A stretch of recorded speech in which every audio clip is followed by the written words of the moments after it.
बात कर लेते हैं ब्रेकिंग की। ब्रेकिंग भी ना हमेशा प्रोग्रेसिवली करनी चाहिए। मतलब एक तो पहली चीज़ है कि आप 2 फिंगर ऑपरेशन कर रहे हो, 4 फिंगर या 3 फिंगर जो भी है।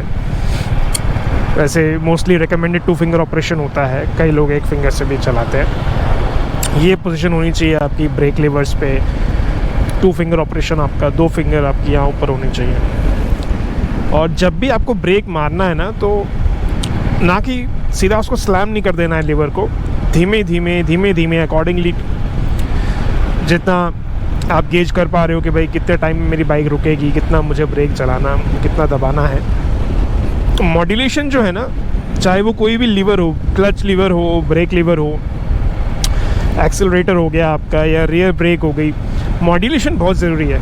प्रॉपर मॉड्यूलेशन से अगर आप उसको यूज़ करोगे ना, तो वो पार्ट लॉन्ग लाइफ उसका रहेगा और वो एक ऑप्टिमम आपको परफॉर्मेंस देगा। कई लोग क्या करते हैं ना, स्लैम कर देते हैं ब्रेक्स को, बस कुछ भी हुआ नहीं और ये ऐसे दबा दी पूरी। नहीं, ये गलत है, ऐसा मत किया करो। प्रोग्रेसिव ब्रेकिंग पे ध्यान दिया करो कि भाई अब मेरे आगे ये बाइक चल रही है, तो पहला तो मोस्ट इम्पॉर्टेंट चीज़ तो यही है कि मैं इसके साथ एक प्रॉपर डिस्टेंस मेंटेन करके चल रहा हूँ। फिर भी कई बार सिचुएशंस होती हैं कि आगे कुछ आ गया, कोई ऑब्स्टेकल आ गया या कोई भी फॉर दैट रीज़न कुछ भी हो सकता है, सामने वाले ने इमरजेंसी ब्रेक्स ली, तो मेरे पास इतना टाइम होना चाहिए, वो जो एक बोलते हैं ना रिएक्शन टाइम, रिस्पॉन्स टाइम। और उस रिस्पॉन्स टाइम में ना कि पैनिक होकर मैंने ब्रेक को स्लैम नहीं कर देना है, मुझे उसको प्रोग्रेसिवली दबाना है। मुझे पता होना चाहिए कि भाई कितना टाइम लगेगा, कितना मुझे ब्रेक्स को बेसिकली एंगेज करना है, कितना एंगेज होने पे कितना मेरा गाड़ी रुक पाएगा। उस चीज़ का ध्यान रखना बहुत ज़रूरी है।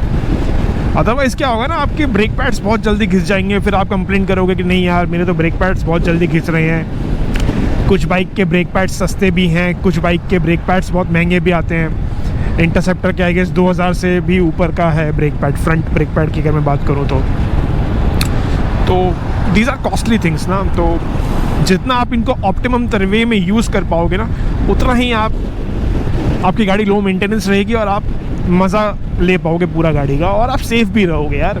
हर एक चीज़ को यूज़ करने का ना एक प्रॉपर तरीका है, जो या तो विद टाइम एक्सपीरियंस के साथ आपको समझ में आएगा, या आपको कोई सिखाने वाला मिल जाए अच्छा, तो वो आपको समझा पाएगा कि भाई ऐसे नहीं, ऐसे यूज़ करते हैं इस चीज़ को। तो ये है ब्रेक्स की बात की हमेशा प्रोग्रेसिव ब्रेकिंग पे ध्यान दो, फोकस करो हमेशा। जब भी आप चला रहे हो तो प्रैक्टिस करो कि आप प्रोग्रेसिवली यूज़ कर रहे हो ब्रेक्स को, ना कि आप उनको स्लैम कर रहे हो। आई एग्री, कई सिचुएशन में स्लैम करना पड़ जाता है बिकॉज इतना सेफ डिस्टेंस रहता नहीं है। बट आपको हमेशा ट्राई करना है कि जब भी I guess 90% of the time आप प्रोग्रेसिवली ही ब्रेक्स को अप्लाई करो। इन एनी पैनिक सिचुएशन या इमरजेंसी सिचुएशन में स्लैम करना इज़ अ डिफरेंट थिंग। उसमें भी स्लैम अगर आप प्रैक्टिस करोगे तो हो सकता है आप बच जाओ, क्योंकि उसमें भी हो सकता है आपको मॉड्यूलेट करना पड़े। Modulation is the key. कितना आपको लीवर को प्रेस करना है, कितनी ब्रेक लगेगी, कितना डिस्टेंस बाकी है, ये कैलकुलेशन है ना बैक ऑफ द माइंड एकदम क्विक हो जाना चाहिए जब आप अपनी बाइक चला रहे हो। इसीलिए कहते हैं ना, अपनी मशीन को जानना बहुत ज़रूरी है। हर एक बाइक का ब्रेकिंग एफिशिएंसी अलग है, उसके ब्रेक्स की कैपेसिटी अलग है, उसका ब्रेकिंग डिस्टेंस अलग हो सकता है दूसरी बाइक्स के मुकाबले। उन सभी चीज़ों को ध्यान में रखते हुए आपको अपनी स्पीड्स को भी मेंटेन करना चाहिए और अपनी ब्रेकिंग को भी उस हिसाब से एडजस्ट करना चाहिए जो मशीन आप चला रहे हो।